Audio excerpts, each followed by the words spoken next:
I'm now 48 years old. My ex-wife is 42, and the events I'm about to describe took place when I was 44 and she was 38. At that time, we had been married for 18 years and had 2 children. To be honest, she was the person I trusted the most in the world. Throughout our marriage, she always supported my views with unwavering decency. I should mention that I am financially well off, and I took care of her every need, even extending my support to her family, her mother, and her older brother's family. I thought it was the right thing to do. Her brother's wife was a dedicated mother and a good homemaker. Our only real disagreement was over whether to have a third child. I felt that our daughters were old enough to be independent, while she wanted a son. In hindsight, I'd probably be more open to the idea now. Our life together was smooth, so much so that even her relatives were amazed at how rarely we argued. My ex-wife acknowledges that we were very compatible at home and that our shared life was comfortable for both of us. Our intimacy was fulfilling, and neither of us had any desire to seek relationships outside our marriage. This was later confirmed by a lie detector test. We typically went on vacation twice a year, sometimes taking short trips together for 4 to 5 days without the kids, and once a year, I'd allow her to go on a trip with her friends and daughters, or sometimes with her relatives. I also had the freedom to attend regattas without any issues. That summer, I let her brother and his family go on a trip for 11 days. Before the trip, we had a disagreement about the possibility of a third child. She had a delay, and I firmly stated that we didn't need another child. I regret that decision now. Later, a lonely friend joined her on vacation, and the girls went on a wild spree. My ex-wife claimed she hadn't planned for this, but admitted she harbored resentment towards me. They met some German men there, and the situation escalated. Her friend saw nothing wrong with a holiday fling, and my daughter and brother-in-law were none the wiser. Meanwhile, I stayed home with the kids while my wife and her friend were out. When she returned, she seemed distant, had no interest in intimacy, and I was concerned about potential health issues since I valued our relationship deeply.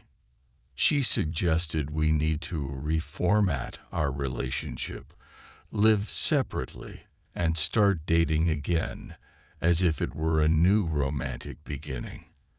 I bought into it because the idea was so foreign to me. I'd never experienced anything like it. I went along with dating, and everyone I spoke to chalked it up to a midlife crisis. There were also strange business trips that had never occurred before. That's when I decided to investigate. What I discovered was straightforward. She was unfaithful. Her new love was a 20-year-old with promises of a vibrant life abroad and the chance for more children. He had even bought a house and planned to accept her and my daughters as his own.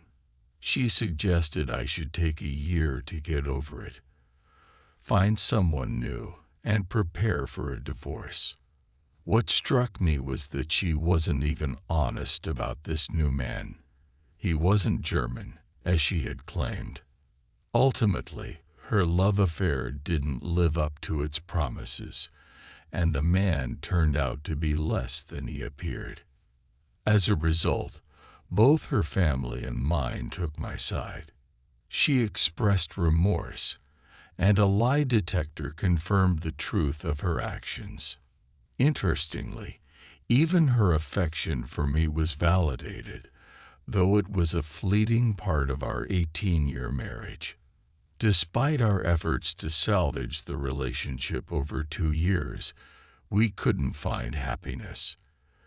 The situation left us both unfulfilled. We now manage to communicate, sometimes even as friends, and we continue to raise our daughters together.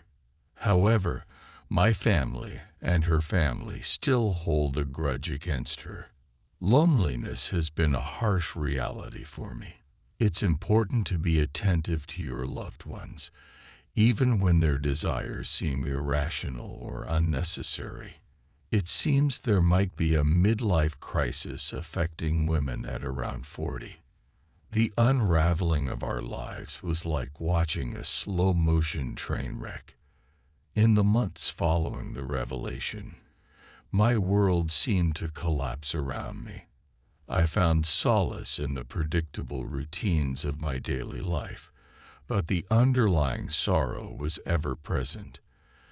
Despite my financial stability and professional achievements, a profound emptiness gnawed at me.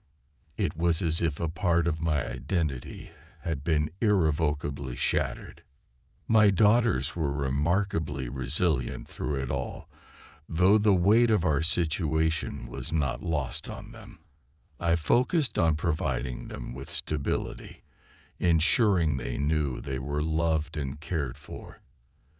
Their emotional well-being became my primary concern, and I tried to shield them from the tumult of the adult world as much as possible. In the meantime, my ex-wife continued to grapple with her own choices and their consequences. Her new relationship faltered, revealing itself as nothing more than a fleeting fantasy.